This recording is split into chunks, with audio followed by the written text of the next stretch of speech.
महाराज जी, मैंने संतों के मुख से सुना है कि कुछ घटनाक्रम इस जन्म के पहले से ही निर्धारित होते हैं, जैसे कि मृत्यु का समय, स्थान, विवाह इत्यादि। महाराज जी, इसमें कितनी सच्चाई है और कितना प्रारब्ध है? हाँ, नहीं सही है, पर इसको बदला जा सकता है। हम कोई पशु थोड़ी है कि उसी घटनाक्रम में बंधे रहे। अगर उसी निश्चय में बंधे रहेंगे तो भगवत प्राप्ति किससे होती है? वृंदावन धाम वास किससे होता है? हमारे भाग्य में थोड़ी लिखा है वृंदावन बसना। हमारे भाग्य में थोड़ी लिखा है रामकृष्ण भजना। ज्योतिषाचार्य से दिखवा लो ज्योतिष, किसी की कुंडली में नहीं लिखा। अब ये नया जन्म भगवान ने हमें नए कर्म करके सुधारने के लिए दिया है। अगर हम भजन करें भगवान का तो हम सारे कर्मों को भस्म करके इसी जन्म में भगवान में लीन हो सकते हैं, भगवत प्राप्ति कर सकते हैं। हम चाहे अपने कर्म बिगाड़ कर भूत प्रेत बन सकते हैं, सुअर कुत्ता बन सकते हैं, नरक जा सकते हैं। तो हमारे प्रारब्ध में थोड़ी लिखा सुअर बनोगे। वो तो केवल इतने शरीर का है कि इस हिसाब से तुम्हारी मृत्यु होगी, इस हिसाब से तुम्हें वहां जाना होगा, इस हिसाब से तुम्हें ये भोग मिलेगा दुख सुख का, आगे के कर्म का नहीं। ये छूट दी गई, नहीं तो मनुष्य और पशु में अंतर क्या रह गया है?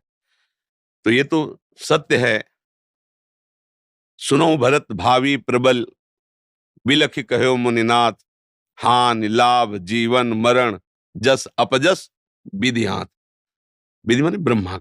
जो ब्रह्मा ने लिख दिया छठी राव के अंक, राय घटे न तिल बढ़े, रहुरे जीव निसंग। ये किसके लिए लिखा है? दुख सुख भोग के लिए। अगर दुख सुख भोग के लिए हम लेके बैठ जाते हैं तो हम में और पशु में अंतर नहीं। हम मनुष्य शरीर में भगवान के अंश हैं। हम इस दुख सुख की परंपरा को नष्ट करेंगे, मिटा देंगे इस दुख सुख की परंपरा को, और इसी जन्म में भगवान की प्राप्ति करेंगे। हम अपने नए भाग्य की रचना करेंगे। इसी जन्म में हम कर सकते हैं, सुअर कुत्ता बन के नहीं, अन्य जीव पक्षी बन के नहीं, मनुष्य शरीर बन करके। समझ रहे ना? हाँ, जो चाहो कर सकते हो, भगवान को अधीन कर सकते हो, तो फिर रह क्या गया? सुमिर पवन सुत पावन नामू, अपने बस कर ही राखे रामू। जब भगवान को बस में कर लेता है भक्त, तो फिर और क्या बचा? जो चाहो कर सकते हो, पर चाह गलत करोगे तो फंस जाओगे। अच्छी चाह करो, दूसरों को सुख पहुंचाओ, दूसरों के काम आओ, भगवान का भजन करो, भगवान को प्रसन्न कर लो। जिसके प्राप्त करने के बाद फिर कुछ प्राप्त करना बाकी नहीं रहता, वो भगवान श्री हरि हैं।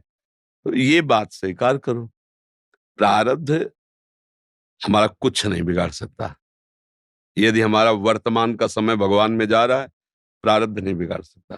प्रारब्ध शरीर के ऊपर प्रहार करता है, और हमारा शरीर भी भगवान की शरण में है, तो प्रहार भी जो तलवार जैसा होगा, तो आके छड़ी जैसा लग जाएगा, लगेगा छड़ी जैसा, क्योंकि वो निश्चित हो चुका है। पर हम भजन के बल से उस प्रारब्ध को सह के भगवत प्राप्ति कर लेंगे।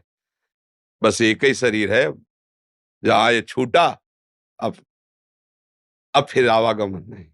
वाह। तो बार बार हम इस माँ के गर्भ में जाना, फिर पैदा होना, फिर प्रारब्ध भोग भोगना, ये क्रम चलता रहा है, अब नहीं चलेगा। अब मनुष्य शरीर मिला, अब इस क्रम को मिटा देंगे हम। किससे? भगवान के भजन के बल से। भजन नहीं है तो बातों से नहीं मिटता ये। हाँ, अवश्य में वो भोगतव्यम, फिर भोगना पड़ेगा।